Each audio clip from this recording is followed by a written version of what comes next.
मैं नंदराम पालीवाल, सहआचार्य राजनीति विज्ञान। आज अपन बीए पार्ट सेकंड के ऑनर्स के लिए 5th पेपर है, जो भारत का राष्ट्रीय आंदोलन और संवैधानिक विकास, उसके बारे में अध्ययन करेंगे। और उसमें पहला टॉपिक है भारतीय राष्ट्रीय कांग्रेस का उदय। भारतीय राष्ट्रीय कांग्रेस का उदय क्यों हुआ, इसकी उत्पत्ति क्या कारण थे, इसका विकास कैसे हुआ, इसके क्या उद्देश्य रहे और इसने स्वतंत्रता आंदोलन में किस प्रकार से सहयोग किया। तो सबसे पहले अपन अध्ययन करेंगे कि भारतीय राष्ट्रीय कांग्रेस की उत्पत्ति के कारण। भारत को एक स्वतंत्र राष्ट्र के रूप में स्थापित करने के उद्देश्य से 28 दिसंबर 1885 में एवोहूम द्वारा राष्ट्रीय कांग्रेस की स्थापना की गई। स्थापना के समय कांग्रेस एक विश्वव्यापी संगठन था जिसमें सभी धर्मों, जातियों, विचारधाराओं एवं प्रांतों के लोग सम्मिलित थे। अब हम इसकी उत्पत्ति के कारण है, कांग्रेस की उत्पत्ति के कारण या कांग्रेस की उत्पत्ति की प्रेरक दशाएं कि किन दशाओं में इसका जन्म हुआ। इसके लिए हम पहला टॉपिक है पश्चिमी शिक्षा, सभ्यता और विचारधारा ने भारतीयों में स्वतंत्रता, राष्ट्रीयता और शासन की भावनाएं जागृत कर दी थी। धार्मिक आंदोलनों ने भारतीय सभ्यता और संस्कृति की श्रेष्ठता पर बल दिया। विभिन्न समाचार पत्रों ने सामान्य राष्ट्रीय मंच की मांग भी की थी। ब्रिटिश सरकार की भारत विरोधी आर्थिक नीतियों ने असंतोष उत्पन्न कर दिया था और भिन्न भिन्न प्रांतीय संस्थाएं तथा संगठन अपने अपने क्षेत्र में एक ठोस कदम उठाया गया था। तो ऐसी परिस्थितियाँ हो गई थी जिनके कारण एक राष्ट्रीय स्तर पर एक संगठन की आवश्यकता थी। उसी समय लॉर्ड लिटन और लॉर्ड रिपन भारत के गवर्नर बने।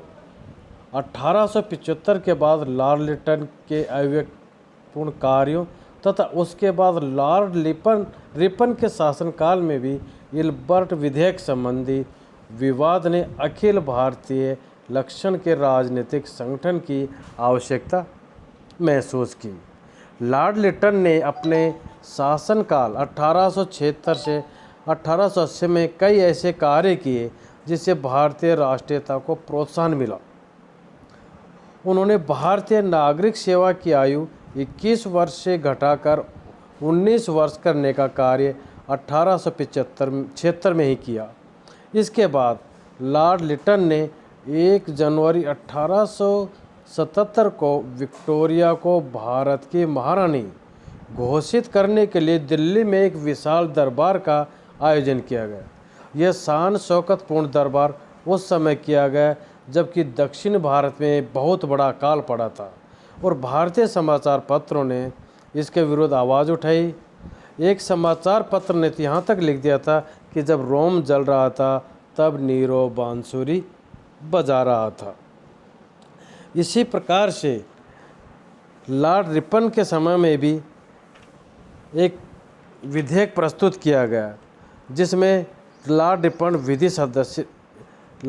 रिपन के समय में 1883 में तत्कालीन विधि सदस्य मिस्टर इल्बर्ट ने व्यवस्थापिका परिषद में एक विधेयक रखा जिसमें भारतीय जजों को अंग्रेज़ों के विरुद्ध मुकदमे सुनने का अधिकार देने का प्रस्ताव था। परंतु इस विधेयक के पेश होते ही भारत के समस्त अंग्रेज़ों ने इसका विरोध और विधेयक के विरुद्ध संगठित रूप से आंदोलन प्रारंभ कर दिया। यह झगड़ा कई महीनों तक चलता रहा और अंत में यह समझौता हुआ जिसके आधार पर भारतीय जजों को अंग्रेज़ों के मुकदमे सुनने का अधिकार तो दिया गया, परंतु यह शर्त लगा दी गई कि ऐसे मामलों में आधे जज अंग्रेज होंगे। ये ऐसी बातें थी जिन्हें भारतीयों के मन में राष्ट्रीयता की भावना जागृत की और एक ऐसे संगठन की आवश्यकता महसूस की गई जो कि पूरे राष्ट्र का नेतृत्व करने वाला हो। इसके लिए कांग्रेस के कई पूर्ववर्ती संगठन भी थे जो काम कर रहे थे।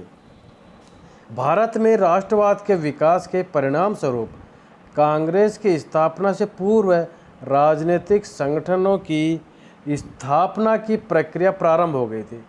उदाहरण स्वरूप British Indian association, Indian league, Indian association तथा मद्रास में महाजन सभा की भी स्थापना हो चुकी थी।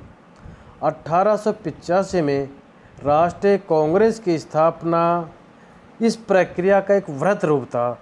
अतः कांग्रेस संगठन की स्थापना की पृष्ठभूमि में कांग्रेस के पूर्ववर्ती संगठनों का भी महत्वपूर्ण योगदान रहा। अतः कांग्रेस की स्थापना के लिए एक अंग्रेज सर एओ हुम ने बड़ी कोशिश की।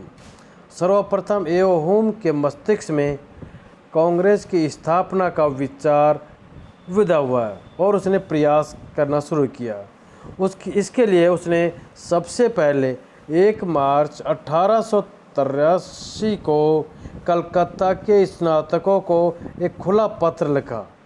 इसमें उन्होंने देशवासियों के मानसिक, नैतिक, सामाजिक और राजनीतिक पुनरुत्थान के लिए एक समुदाय को संगठित करने की प्रेरणा दी। इस पत्र में श्री हुम ने 50 ऐसे निस्वार्थ व्यक्तियों की मांग की जो अपने देश के लिए सर्वस्व न्यौछावर करने को तैयार रहें।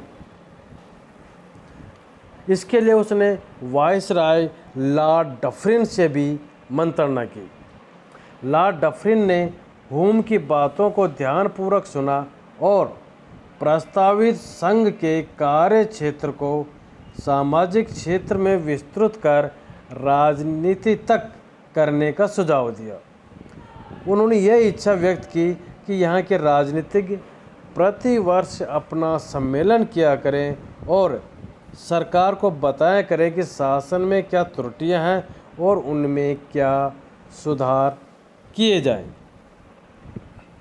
इंग्लैंड में इसके लिए विचार विमर्श हुआ। वायसराय से वार्ता के बाद वे इंग्लैंड पहुंचे और वहां पर उन्होंने Lord Ripon, Dalhousie, John bright आदि से विचार विमर्श किया।